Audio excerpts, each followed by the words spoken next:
what happens if parties get a marriage certificate, do what they're supposed to do, have a wedding, but then the license doesn't make it back to the courthouse, right? Does that invalidate the marriage? And the answer in that case was it does not. So I think it would be unwise to assume that you are not legally married. And so my question is this phone. What do you kind of say happened in terms of the discussion about payment? I asked Donn if he wanted to go on a plan with me. We had separate plans at the time. So he said, of course, because it would be more convenient. And of course, we were paying all of our bills together. Why not combine this one? And that's kind of how that went. It wasn't necessarily, if I put you on this, do you promise to pay? Because we paid out of our joint account. You had a joint bank account. We had a joint bank account. Yes. We both put money in it. We paid bills out of that account. Let's say you never found out that you weren't actually married. Is that how it would have gone? Yes. Okay. She would have had my check. It would have been paid. So my next question is, was this phone a gift? Because even if you were married, gifts are separate property. They are not part of your joint belongings. So we need to drill down on, was this phone a gift? Was it a gift? Or was it just something he needed? It was just something he needed. Okay. You say it was a gift, sir. It was a gift. Why do you say it was a gift? It was a gift because she gave it to me. She knew I needed my phone, and she gave me the phone. She didn't say I had to pay it back or anything.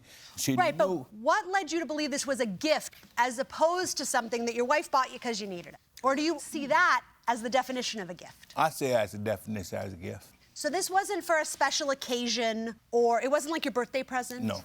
It was a necessity? Yes. Let me ask this question. You said, sir, in your statement that she turned the phone off, making it useless. Yes. Can't you just, like, take it to another carrier? No, I couldn't. Okay, tell me why. why. No, I couldn't. She had the password. She had the whole control of everything on the phone. Okay. If I need to get in contact with AT&T, I had to go through her first. And that seemed like it was the case, was it? Initially, no. Initially, when we first got the phone, he was getting all of the notifications. He was able to call and make changes and make plans. The only reason I changed it was because we were no longer together. I needed to be able to call and make transactions. Here's the gag. I was creating him a separate account so he could only do his phone. He just never gave me the chance to do so. So that's where things kind of deteriorated in this process. Things deteriorated right in the midst of that. All right, so you agree that that was kind of maybe in process, but it never ended up... I never knew about it. All I knew that I was on the phone, and then all of a sudden she texted me and talking about, you immature, you lied to me, you said you paid the phone bill. We saw the texts. It deteriorated on both ends. It got a little ugly. Ends, right. Yeah. When you stop responding, when I'm texting you because you've told me you've done something, I find out you have not done it, I'm texting you, I'm calling you, you're not responding. I'm not quite sure what you expect. I'm a little confused on what's supposed to happen next. The only reason I turned off the phone because Donn is married to his phone. That's the only thing he is married to. That was the way to get a response. That was the way to get the response. And that's what I did. He's married to that phone. Do you want that phone? No, she could have this phone. Okay, There's nothing I can do with the phone, unfortunately. I can't do nothing with it. Do you have a new phone? I have a new phone.